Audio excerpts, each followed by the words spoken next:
ఏంట్రా తెగరా చెప్తున్నావు? మా నాన్నకి లెటర్. ఓహో, నీకు రాయడం రాదు కదా? పర్వాలేదులే, మా నాన్న కూడా చదవడం రాదు. అబ్బా, కడుపులో గడబిడ, వచ్చాక చెప్తాను నీ సంగతి. బాబు, ఇక్కడ సత్యమని. మీరెవరండి? సార్ మీరా? రండి. బాగున్నావా? కూర్చోండి సార్, ఒక్క నిమిషం. అలాగే. పల్లకి మోసేవాడు అది ఎక్కేది ఏనాడు? నాకు పని ఉంది, మరి మీకు అంటే టైం వేస్ట్ చేయకుండా వెళ్ళిపోవాలన్నమాట. సలహాలు సహాయాలు వద్దు. ఏమయ్యా, ఇవన్నీ రాసింది నువ్వేనా? అవునండి. ఆహా, బాడీ మెయింటెనెన్స్ అనుకున్నాను. రూమ్ మెయింటెనెన్స్ కూడా బానే ఉంది. ఏంటి సార్, మా నాన్నని కలిసారా? కలిసానయ్యా. నువ్వు ఎక్కడుంటే బెటర్లే. మీ నాన్నగారు భలేవాడయ్యా. భారతదేశంలో ఏ టాపిక్ అయినా రా, చివరికి నీ టాపిక్ వస్తాడు, నీ గురించి బ్యాడ్ గా మాట్లాడతాడు.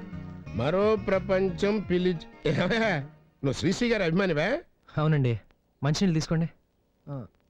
అవును, ఏంటి ఇలా వచ్చారు? మర్చిపోయినయ్యా, మొన్న మీ చెల్లె నీకు ఇది ఇవ్వడం మర్చిపోయిందట, అది ఇచ్చేద్దామని. ఇది ఇవ్వడానికి ఇంత దూరం ఎందుకు వచ్చారు సార్? అంటే ఈ ఒక్క పని మీదే కాదులే, పక్కనే మా మేనేజర్ గారు ఉన్నారు, నా లోన్ విషయం మాట్లాడదామని. మా ఫ్రెండ్కి మంచి టేస్ట్ ఉందా? నాన్న దగ్గర పాకెట్ మనీ అని తీసుకుని ఇలా అప్పుడప్పుడు కొనిస్తూ ఉంటుంది.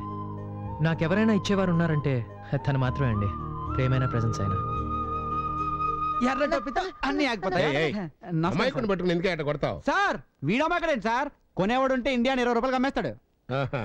వీడు కుమార్, మా home department. 7th class, all subjects failed. Maths తప్ప. ఓహో, అందులో పాసా? కాదు, అబ్సెంట్. ప్రజెంట్ అయినా పెద్ద ప్రయోజనం ఉండేది కాదులే. వస్తానయ్యా. అయినా సార్ మీరేం చేస్తుంటారు? కోక్ బాటిలింగ్ కంపెనీలో సూపర్వైజర్ గా చేస్తున్నా. ఇంకా మామ, కరెక్ట్ టైంకి వచ్చావు. ఈయనే మా హౌస్ ఓనర్. వారి భర్త. మామ, శంకర్ గారు అని చెప్పానే. నమస్కారం అండి. నమస్కారం అండి.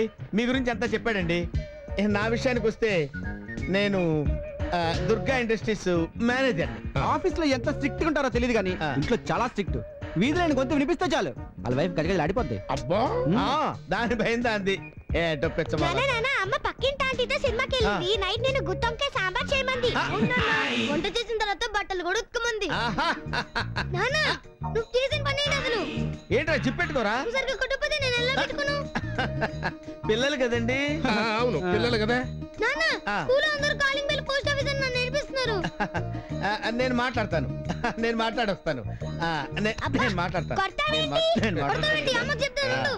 ఏమయ్యా, ఇదేనా మీ ప్రపంచం? అవునండి. రేపు ఒకసారి ఆఫీస్లో కనిపించు. దేనికండి? కనిపించవయ్యా, చెప్తాను. వస్తానయ్యా. అలాగే సార్. అన్నా, మన దేశం ఎందుకు వెనుకబడిందో ఇప్పుడు తెలిసిందన్నా నాకు. నీకు నీ గురించే సరిగా తెలీదు, దేశం గురించి ఏం తెలిసిందిరా? అక్కడ చూడన్నా, ఏం లేదే. ఒక్క తాడు తీసుకెళ్ళడానికి 2 వ్యాన్లు అవసరమా? దేశం వెనక్కి వెళ్ళేది అలాంటి వాళ్ళ వల్ల కాదురా, నీలాంటి మేధావుల వల్ల. అందుకే మీ అందరు దూరంగా దుబాయ్ వెళ్ళిపోతున్నాను. చూసావా పాస్పోర్ట్ ఫోటో? ఇది నీ ఫోటో కదన్నా, ఎవరిదో పాస్పోర్ట్ ఫోటో అంటే ఏంటి? ఎక్స్క్యూజ్ మీ, కొంచెం కాళ్ళు ఎత్తారా, ఫోటో తీసుకుంటాను. మిమ్మల్ని ఎత్తండి. చంపేస్తాను వెదవా. ఏం లేదండి. ఏం లేదంటారేంటండి? నువ్వు ఊరుకోనా? నీకేంటి, నువ్వు ఊరుకో అసలు. అమ్మాయి కాలెత్తితే ఫోటో తీసుకుంటా అన్నాడండి, అంతే.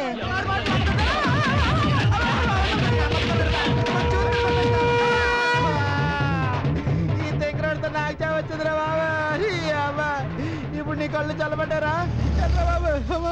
ఏంట్రా ఇక్కడ ఉన్నారేంటి? టైం బాగోక. అవును, పాస్పోర్ట్ పని అయిందా? ఇప్పుడే స్టాంపింగ్ కూడా అయిపోయిందిరా బాబు. అవును, నువ్వు శంకర్ గారి దగ్గరికి వెళ్ళావు, ఏమైంది? బండెక్కిండి చెప్తా. ఉంటా చెల్లమ్మా, నువ్వు ఎక్కడ తెంగరోడా? అన్నా, ఇది నాకేనా? చూడు, శంకర్ గారి రికమెండేషన్ మూలంగా నీకు జాబ్ వచ్చింది. మొదటి రోజు కాబట్టి నేను వచ్చాను, రేపటి నుంచి నువ్వే చూసుకోవాలి.